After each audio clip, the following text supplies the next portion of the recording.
Welcome to Sanctuary and Shore, a journey through majestic landscapes. In this presentation, we'll explore two breathtaking regions, the serene and mystical rock formations of Meteora in Greece and the vibrant, ever-changing seascapes of the Hebrides in Scotland. Both regions offer unique and awe-inspiring natural beauty that captivates the soul and invigorates the senses. Let's embark on this visual journey together and discover the wonders of these incredible landscapes.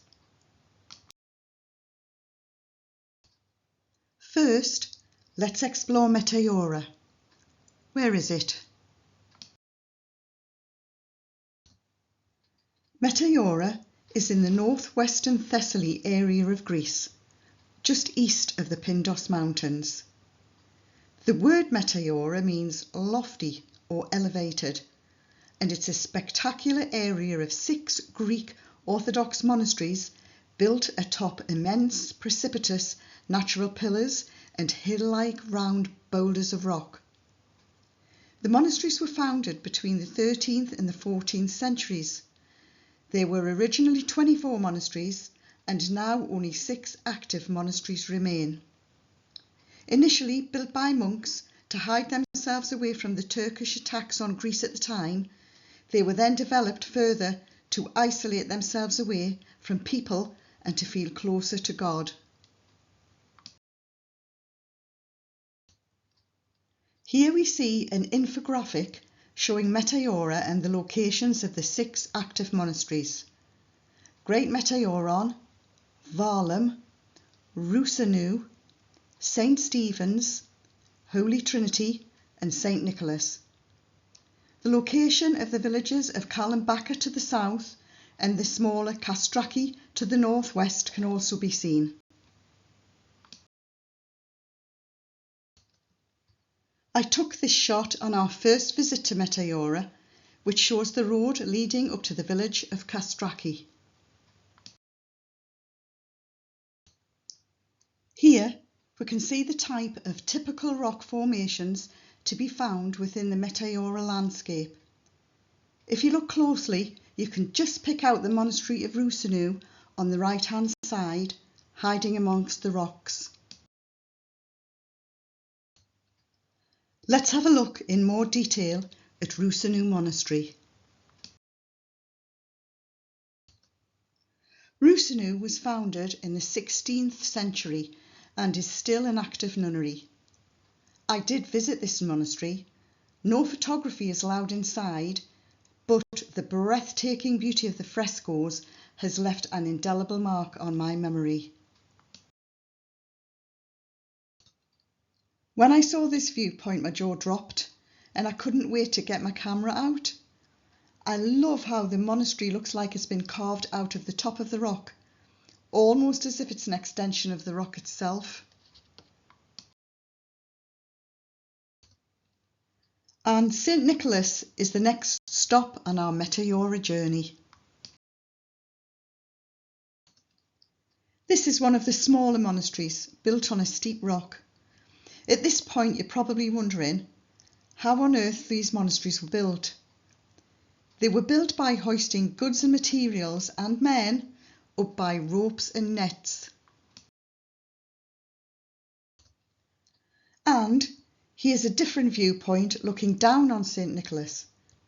One of the photographic challenges of photographing at Meteora during the day is the harsh, contrasty midday light.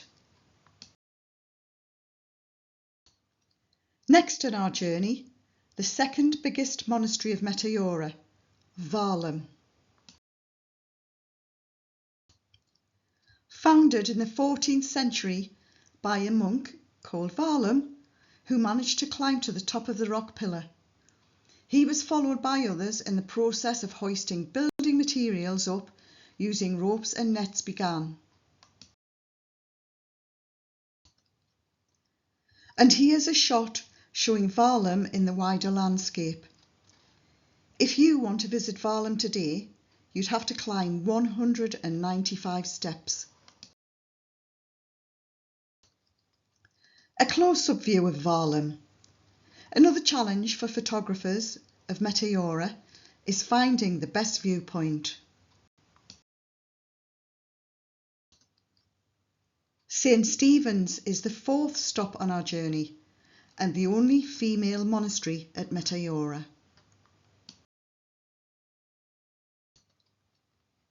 Here's a sunrise shot with the village of Kalambaka way down below at the foot of the rock. For anyone who may wish to photograph sunrise, I'd advise consulting a photo app such as the Photographer's Ephemeris or Photopills to check the direction of the light. Don't make the same mistake that I did. After dragging myself out of bed in the pitch black to get to the location before sunrise, I was disappointed to find that the surrounding rocks obliterated the sun as it rose. And here's a sunset shot. Low light making it necessary to use a tripod to capture this scene. Holy Trinity is the penultimate stop on our journey around Meteora.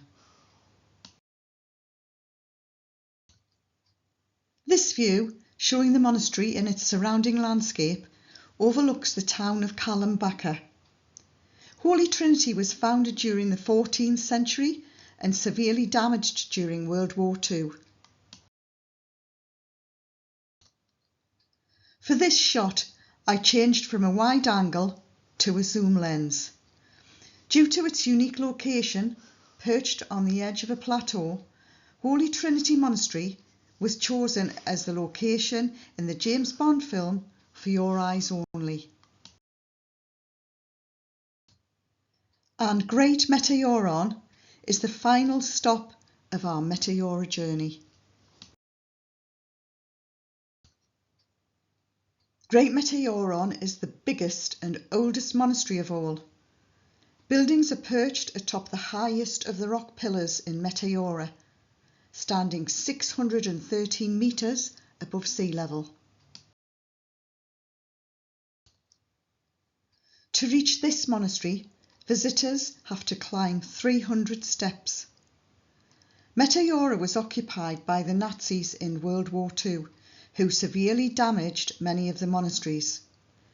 In Great Meteora, you can see evidence of how the Greeks took their revenge, and there are images showing Nazis being thrown from the top of the monasteries.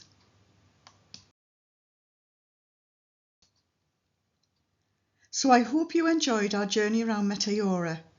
And now, in complete contrast, but just as awe-inspiring, we're travelling to the beautiful beaches of the Outer Hebrides. This is Manchester Sea Stacks. Once we decided to visit the Outer Hebrides, this location was top of my list to photograph. The location is easy to get to with roadside parking. I used a slow shutter speed to blur the water and feel that this was a good decision as I think it brings out the ruggedness of the stacks. It was a gusty day and the challenge was getting a sharp shot. And moving on to Luscontyre Beach. Those are the Harris Hills in the background, and the area was deserted as far as the eye could see. The clouds were really threatening, and not long after this photo was taken, the heavens opened, and I had to beat a hasty retreat back to the motorhome. And here we are at Shellerbost Beach. Shellerbost Beach is on the Isle of Harris. There were lots of little bays like this around the area, all fantastic seascape photography locations. The colour of the water is absolutely spectacular in this place. You could swear you're in the Caribbean if it wasn't so cold. So, moving on now to the very top of the Isle of Lewis, and this is the Butt of Lewis. This area is in the Guinness Book of Records as one of the windiest places in the UK, and I can testify to that. It was blowing a hoolie the day I took this shot. It's a very dangerous place in those conditions. I got a few shots with my camera on a tripod and got the heck out of there. And the next stop on our journey around the Hebrides is a much calmer location, Boster Beach. Again, with those beautiful aquamarine waters typical of the Hebrides. Here's the time and tide bell. The bell has an inscription chosen by the local community and rings at high tide. Sunset at Manchester Beach. I used a slow shutter speed here because I wanted to create a misty feel in the water and see the sunset colours reflected in it. In total contrast, this is Manchester Beach earlier in the day. The crashing Atlantic rollers really are a sight to see. When you're approaching this beach, you hear the ferocity before you see it. Fast shutter speed here to freeze the action. And I love the way the spume is blown backwards by the wind. This is another area of Luscantire Beach, once the tide had gone out. The curling rivulet in the sand caught my eye, and I had my camera on a tripod for this one. And yet again, another mood from Manchester Beach. Long shutter speed because I wanted to smooth out the water to show it in contrast to the rugged cliff face. And our last stop in the Hebrides, Dalbeg Beach. Again, camera on a tripod to use a relatively low shutter speed to show some movement in the water. So some of the challenges I found while shooting seascapes. Almost without exception, my camera was on a tripod, and keeping the tripod stable in the shifting sands was challenging. And I was keep having to reposition the tripod and then recompose. Also, I had to keep a close eye on the waves as they came in, as more than once I had to beat a hasty retreat to avoid getting myself and my camera soaked. They say that around every 7th wave is a rogue one and is bigger and faster than the rest. So my advice would be to spend some time watching the wave patterns before setting up your camera. So, thank you for your time and making it to the end of my presentation, and I hope you've enjoyed Sanctuary and Shore, a lens lady's journey around Meteora and the Outer Hebrides.